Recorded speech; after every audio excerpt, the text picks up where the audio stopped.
Hello guys, welcome back to the channel and हम आ गए हैं द मोस्ट रिक्वेस्टेड वीडियो लेकर which is the answer key the solution to the CBSE board exam paper 67 by 1 series लेकर। यहाँ पर तुम लोग सब चेकआउट कर सकते हो कौन कौन से सही हुए हैं, कौन कौन से गलत हुए हैं। अगर कुछ गलत जाता भी है तो फिक्र की बात नहीं है, बाकी क्वेश्चन से आंसर मेकअप हो जाता है। फाइनल आंसर्स वेट करना चाहिए, ऑलवेज मार्क्स को वेट करना चाहिए। So let's get started. अगर चैनल पे नए हो then hit the subscribe button and the bell icon ताकि तुरंत ही नोटिफिकेशन पहुंच जाए जैसे ही कोई नया वीडियो अपलोड हो। तो वीडियो मिस नहीं होनी चाहिए। चैनल पे बहुत सारे वीडियो है for the new session people. यहाँ पे प्रिपरेशन के लिए बहुत मटेरियल्स है जो तुम्हें नेक्स्ट एग्जाम के लिए हेल्प करेगा। शुरू करते हैं वीडियो। पहला question, Atul, Bina and Sita were partners. उनका ओल्ड पीएसआर दिया हुआ है और दामिनी को एडमिट किया गया फॉर 1/5 शेयर, और जिसने पूरा अपना शेयर अतुल से ही लिया है। अतुल ने ही सिर्फ दिया है, तो अतुल का जो ओल्ड रेशियो है 8/20 माइनस 1/5 होगा। 1/5 मतलब हो गया 4/20, जिसमें आ रहा है 4/20 माइनस करने के बाद, और बाकियों का शेयर सेम रहेगा। सो 4754 आ रहा है। इसका मतलब हो गया है 4:7:5:4। Option B is your answer. तो ABSD ये इनके नाम के एक्रोनिम्स हो गए। उसी हिसाब से इस रेशियो को सजाया गया है। चले आते हैं नेक्स्ट क्वेश्चन में। रुशील एंड आबिर ये पार्टनर्स हैं, इनका ओल्ड PSR दे दिया गया है। सुनील एक नया पार्टनर ज्वाइन हुआ है 3/7 शेयर के लिए, जिसने 2/7 लिया है रुशील से और 1/7 लिया है आबिर से। न्यू PSR ढूंढने कहा गया है। रुशील से अगेन यहाँ पर एक इम्पॉर्टेंट चीज़ नोट करने वाली है, वो है फ्रॉम। ठीक है, जैसे मैंने पहले भी कहा था, रिवीजन वीडियो में भी कहा था, फ्रॉम लिया गया है। अगर फ्रॉम है तो स्ट्रेट अवे हम उनके पुराने शेयर से इन शेयर्स को माइनस कर सकते हैं। तो 4/7 है ओल्ड शेयर, माइनस 2/7 जो उसने ले लिया, बचा 2/7। 3/7 माइनस 1/7 हो गया 2/7, और सुनील का शेयर है 3/7। सो हो गया 2:2:3। Option C is your answer. Number 2, Abhay, Boris and Chetan, वो तीनों ही पार्टनर्स हैं। उनका ओल्ड रेशियो है 5:3:2। बोरिस को गारंटी दिया गया था कि उसका शेयर ऑफ प्रॉफिट 95,000 ही होगा, और कोई भी अगर डेफिशिएंसी अगर उनके शेयर में हुआ तो वो अभय और चेतन इक्वली बेयर करेंगे। ठीक है, फर्म ने 2 लाख का प्रॉफिट अर्न किया 31 मार्च 23 को, और ढूंढना है कि अभय बोरिस को कितने रुपए देगा। ठीक है, यहाँ पे सिर्फ अभय का मांगा है। बोरिस का शेयर ढूंढ लेते हैं। 2 लाख अगर फर्म का प्रॉफिट है तो बोरिस का शेयर है 3/10 विच इज 60,000। तो शॉर्टफॉल हो गया उसका 35,000। ठीक है, डेफिशिएंसी हो गया 35,000, जो कि अभय और चेतन को इक्वली बेयर करना है। तो ऑब्वियसली फिर अभय 17,500 देगा। Option A is your answer. ठीक है, क्वेश्चन ध्यान से पढ़ना है, टेंशन नहीं लेना है। गलती होने से भी कोई दिक्कत की बात नहीं है, बाकी जगह पे कवर अप हो जाता है। Okay, number 3, Avya, Mitansh and Praveen were partners. 31st मार्च को the firm was dissolved. Creditors ने फर्नीचर टेक ओवर कर लिया है। 50,000 का फर्नीचर 45,000 में टेक ओवर किया है, और उनका टोटल क्लेम था 60,000। तो बैलेंस चेक से दिया गया है। तो कितना चेक से दिया गया है, सिंपल सा बात है। 60,000 का क्लेम था, फर्नीचर को उन्होंने 45,000 के वैल्यू में लिया है, तो 60 माइनस 45, 15,000 वो चेक से लेंगे। ठीक है, तो जितना में अग्रीड वैल्यू होता है उससे माइनस करना होता है। फर्नीचर का वैल्यू तो था 50, लेकिन उन्होंने तो लिया 45 में, तो इसलिए 45 का वैल्यू माना जाएगा। Number 4, Piyush, Rajesh and Avinash were partners. उनका profits and losses equally share करते हैं वो लोग। Shiva was admitted for an equal share as well. Shiva ने अपना कैपिटल और प्रीमियम फॉर गुडविल दोनों ही लाया। The premium for goodwill will be divided among, यहाँ पे सिंपल सा क्वेश्चन है कि उसका प्रीमियम फॉर गुडविल कौन कौन शेयर करेगा। तो यह है old partners in the sacrificing ratio. Simple सा बात है, जिसको हम लोग sacrificing partners in sacrificing ratio भी बोलते हैं। तो option D is your answer. चले आते हैं नंबर 5 में। Alex, Ben and Cole were partners. उनका ओल्ड PSR दे दिया है 5:3:2। डोना को एडमिट किया उन्होंने 1/5 शेयर के लिए, और डोना ने बोला कि वो प्रोपोर्शनेट कैपिटल भी देगी। डेट ऑफ एडमिशन पे उनका एडजस्टेड कैपिटल इन तीनों का था 1,20,000, 80,000 और 1 लाख। तो डोना का कैपिटल ढूंढना है कितना वो लेकर आएगी। तो इन तीनों को ऐड करोगे तो हो रहा है 3 लाख। ठीक है, 3 लाख फॉर 4/5 शेयर। ऑब्वियसली डोना का अगर 1/5 है तो इन तीनों को मिलाकर 4/5 हुआ। तो 4/5 शेयर के लिए 3 लाख अगर कैपिटल है तो total capital of the firm हो गया 3 लाख इंटू 5/4 विच इज 3,75,000। तो इसमें से 1/5 करेंगे दोनों का शेयर आ जाएगा 75,000। So option A is the answer here. Next चले आते हैं नंबर 6 में, असर्शन और रीजन। यहाँ पे पहला पॉइंट है each partner is a principal as well as an agent for all the other partners which is true and as per the definition of the partnership act partnership business may be carried on by all the partners और any one of them acting for all which is also true. So इसीलिए option B is the right answer. ये assertion correct है और reason is the correct explanation of assertion. ठीक है, number 7 में चले आते हैं। यहाँ पे एक केस दिया हुआ है, Abhay and Babita were partners in a clay toy making firm sharing profits and losses in the ratio 2:1. On 1st April 23 their capital amounts showed balances of 5 lakh and 10 lakh respectively. ठीक है, the partnership deed provides for interest on capital at the rate 10% per annum. The firm earned a profit of 90,000 during the year. ठीक है, तो यहाँ पे बहुत ध्यान से करना है इसको। 5 लाख और 10 लाख अगर इंटरेस्ट ऑन कैपिटल है तो उनका रेस्पेक्टिव कैपिटल इंटरेस्ट, 5 लाख और 10 लाख अगर कैपिटल है तो उनका इंटरेस्ट ऑन कैपिटल हो गया 50,000 और 1 लाख, टोटल हो गया 1.5 लाख। लेकिन प्रॉफिट तो सिर्फ 90,000 का ही हुआ है। इंटरेस्ट ऑन कैपिटल का रेशियो हो गया 1:2। ठीक है, so as per the rule अगर प्रॉफिट सफिशिएंट नहीं है और इंटरेस्ट ऑन कैपिटल चार्ज नहीं है तो 90,000 को ही हम इंटरेस्ट ऑन कैपिटल के रेशियो में डिवाइड करेंगे विच इज़ 1:2। सो 90,000 का शेयर हो जाएगा 30,000 और 60,000। यहाँ पे आभा का पूछा है नंबर 7 में, इंटरेस्ट ऑन कैपिटल आभा को कितना मिलेगा। सो 30,000 will be the answer, option D. ठीक है, अब पूरा 90,000 तो दोनों ने शेयर कर लिया ऑलरेडी 1:2 में, कुछ बचा नहीं। क्वेश्चन नंबर 8 में बबीता शेयर ऑफ प्रॉफिट क्या होगा, कुछ भी नहीं बचा, नीली होगा। So option C is your answer. Alpha Limited invited applications for 50,000 equity shares of rupees 10 each at a premium of 30%. The whole amount was payable on application. Applications were received for 2,50,000 shares. The company decided to allot all the shares on pro rata basis to all the applicants. The amount refunded by the company was how much? कितना refund किया company ने? Simple सी बात है, यहाँ पे 30% premium है, मतलब 3 रुपया प्रीमियम है, टोटल 13 रुपया हो गया शेयर का वैल्यू। 50,000 लोगों ने 50,000 शेयर कंपनी इशू कर रही है, तो 50,000 इंटू 13 हो गया 6,50,000। ठीक है, 2.5 लाख लोगों ने अप्लाई किया है तो उन्होंने पे किया 32,50,000, लेकिन उनको तो मिलेंगे 50,000 शेयर ही प्रोराटा के हिसाब से भी। तो बाकी जो एक्सेस 2 लाख एप्लीकेंट्स हैं उनको पैसे वापस मिल जाएंगे। तो 2 लाख इंटू 13 हो गया 26 लाख। तो option D is your answer, कितना रिफंड की जाएगी।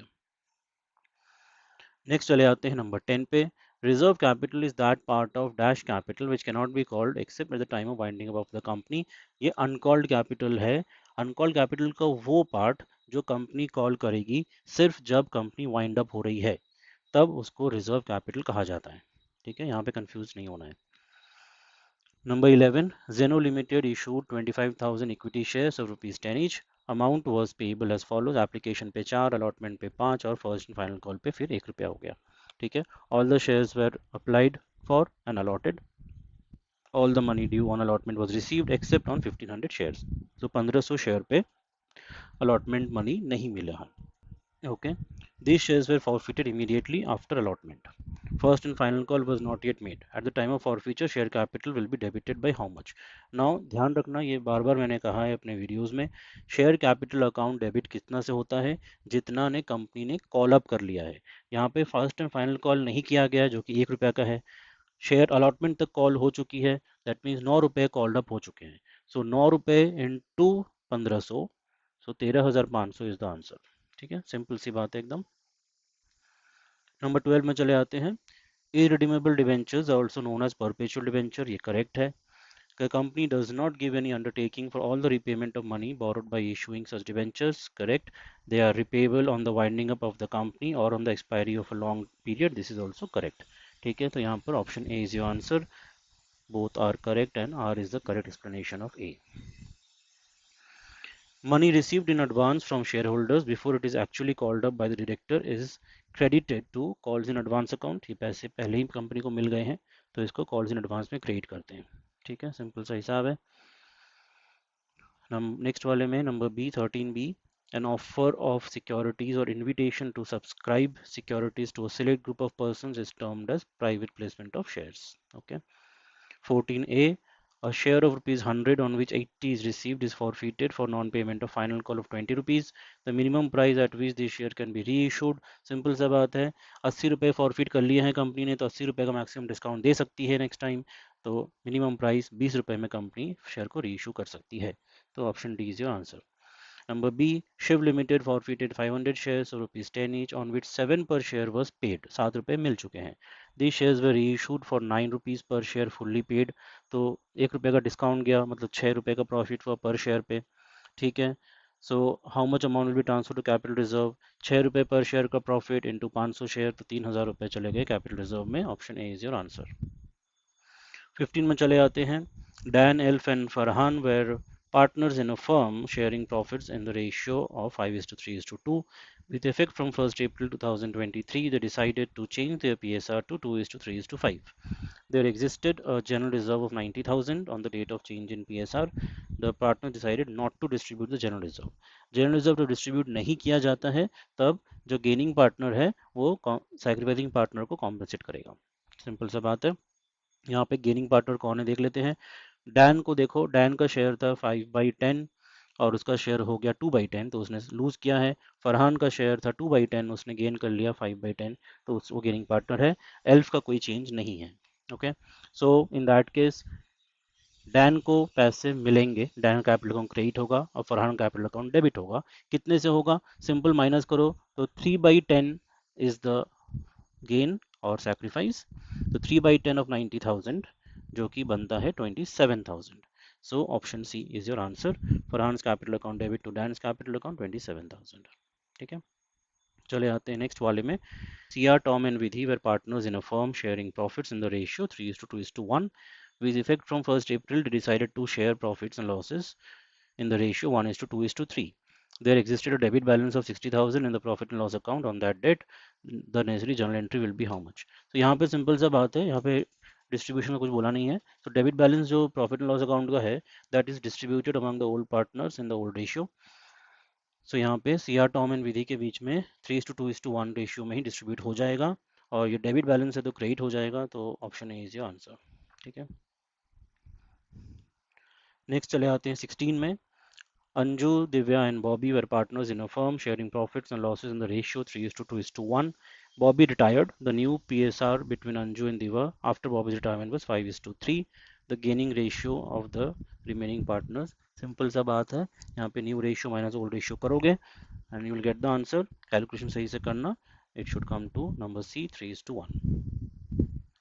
Number B, Meeta, Veena and Atul were partners in a firm sharing profits and losses in the ratio 3:1. Atul retired and his share was taken over by Meeta and Veena in the ratio 1:4. The new profit sharing ratio after Atul's retirement will be how much? Simple सा बात है, यहाँ पे gaining ratio दे दिया है already और old ratio दे दिया है, तो मीता और वीना का जो ओल्ड रेशियो है उस पर गेन ऐड करोगे, और याद रखना ये 1:4 जो होगा, लाइक 1/5 एंड 4/5 करके जो अमाउंट आएंगे वो ऐड करना मीता और वीना के शेयर पे। Answer should come to option B 8:7। ठीक है, चले आते हैं सेक्शन बी के MCQs में। What all do we have there? Let's have a look. The quick ratio of a company is 1:2. Which of the following transaction will result in increase in this ratio?